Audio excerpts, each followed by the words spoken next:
தமிழ்நாடு சட்டப்பேரவை தேர்தல் முடிவுகள் வந்தாலும் வந்தது. அதிலிருந்து பெரிய, பெரிய அதிர்ச்சிகளையும், ஆச்சரியங்களையும் வந்து நாம தினம், தினம் வந்து சந்திச்சுட்டு இருக்கோம்.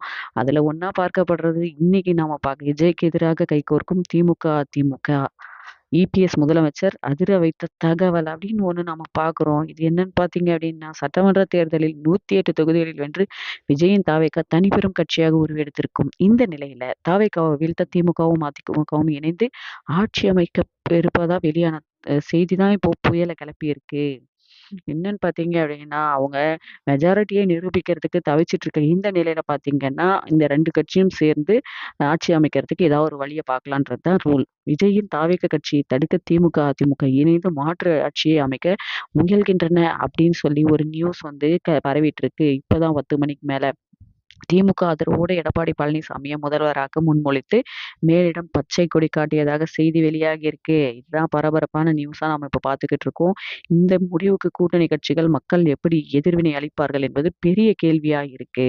தமிழக அரசியல்ல பொறுத்த வரைக்குமே 2 திராவிட கட்சிகளான திமுக, அதிமுக அது வந்து இருமுனை போட்டி மாதிரி தான் இருந்துட்டே இருந்தது. விஜயோட வருகையால வந்து இந்த தேர்தல் பார்த்தீங்கன்னா வரலாற்று சிறப்புமிக்க தேர்தலா வந்து நடந்திருக்கு. இதுல பார்த்தீங்க அப்படின்னா, தேர்தலுக்கு பிந்தைய கருத்து கணிப்புகளின்படி விஜய் ஒரு முக்கிய காரணியா இருந்தாலும், தமிழகத்துல முதல்வர் மு.க. ஸ்டாலின் திமுக மீண்டும் ஆட்சிக்கு வர வாய்ப்புள்ளது என தெரிவித்திருந்தார். ஆனா இது பெரிய ரசிகர் பட்டாளம், இளைஞர்கள் செல்வாக்கு இதெல்லாம் சேர்ந்து வந்து விஜய வந்து ஒரு பெரிய இதுவா உட்கார வச்சுட்டாங்க. இந்த சூழல்ல 2026 சட்டமன்ற தேர்தலில் ஆளுங்கட்சியான திமுக மற்றும் அதிமுக 2 கட்சிகளையும் ஓரங்கட்டிய தாவேகா 35% வாக்குகளை வந்து பதிவு செய்து 108 தொகுதிகளில் வெற்றி பெற்று வரலாறு படைச்சுச்சு. 1967க்கு பிறகு திமுக, அதிமுக என்ற கட்சி இல்லாம ஒரு 3வதா கட்சி பெரும்பான்மை பெறது இதுதான் முதல் முறை. மேலும் இந்த தேர்தல்ல எம்ஜிஆரை விட அதிகமா வாக்கு சதவீதத்த வாங்கிட்டாரு விஜய். இதுல தான் பார்த்தீங்க அப்படின்னா, இந்த 108 தொகுதிகள்ல வெற்றி பெற்றிருந்தாலும் பெரும்பான்மையை நிரூபிக்க தவறியதால் மாற்றுக் கட்சிகளின் ஆதரவு தாவேற்காக தேவை. அதேபோல ஆளுநரும் ஆட்சி அமைக்க வந்து இன்னும் வந்து இது பண்ணல. இந்த ஒரு சூழ்நிலைய பயன்படுத்திக்கத்தான் ஏடிஎம்கே, டிஎம்கே நினைக்கிறாங்க.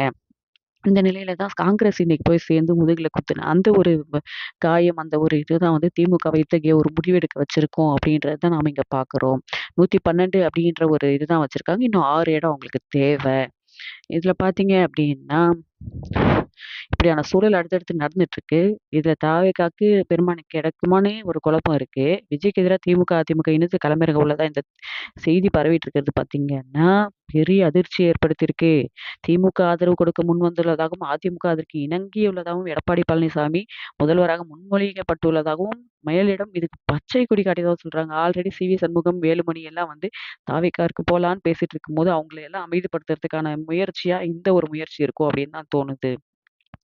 அதேபோல பார்த்தீங்கன்னா, தேசிய ஊடகங்கள் இந்த செய்திய பிரேக்கிங்கா எடுக்க இணையத்தில் இந்த விவகாரம் பூதாகரமா வெடிச்சிருக்கு. இந்த நிலைப்பாட்டை திமுகவும், அதிமுகவும் எடுத்தா கூட கூட்டணி கட்சிகள் இல்லாம வேறு கட்சிகளும் ஆட்சியை நிறுவ முடியாது. திமுக, அதிமுகவுடன் இணைய முடிவு செய்தால் கூட்டணி கட்சிகளான விசிக, இடதுசாரிகள், யூனியன் முஸ்லீம் லீக் கட்சிகள் எப்படி ஆதரவு கொடுக்கும் என்ற கேள்விகளும் முன்வைக்கப்படுகின்றன. ஒருவேளை பிஜேபி இல்லாம அவங்க போனாங்கன்னா, இந்த கூட்டணி எல்லாம் இது பண்றதுக்கான வாய்ப்புகள் அதிகமா இருக்கு. இதனால பரபரப்பு அதிகமா இருக்கு. இதத்தான் நாம சொல்றோம். பார்ப்போம். எதுவா இருந்தாலும் நாளை காலை 10 மணிக்கு மேல தான் அதிகாரப்படுத்தப்பட்ட தகவல் வந்து வெளியாகும் அப்படின்னு சொல்லியிருக்காங்க. அதேபோல வந்து அதிமுகவை சேர்ந்த எம்எல்ஏக்கள் வந்து புதுச்சேரியில ஒரு ரெசார்ட்ல தங்க வைக்கப்பட்டிருக்காங்க. தாவேகா இவங்க வந்து மாமல்லபுரத்துல தங்க வைக்கப்பட்டிருக்காங்க. திமுக எம்எல்ஏக்களும் பாதுகாப்பா தங்க வைக்கப்பட்டிருக்காங்க. இது எல்லாத்துக்குமான முடிவு என்ன அப்படின்றது நமக்கு நாளை காலை தெரிய வரும். அதுவரைக்கும் நம்ம சேனல சப்ஸ்கிரைப் பண்ணிக்கோங்க. இந்த வீடியோ பிடிச்சிருந்தா இந்த மாதிரி தகவலுக்கு நம்ம சேனல லைக் பண்ணுங்க. Thank you.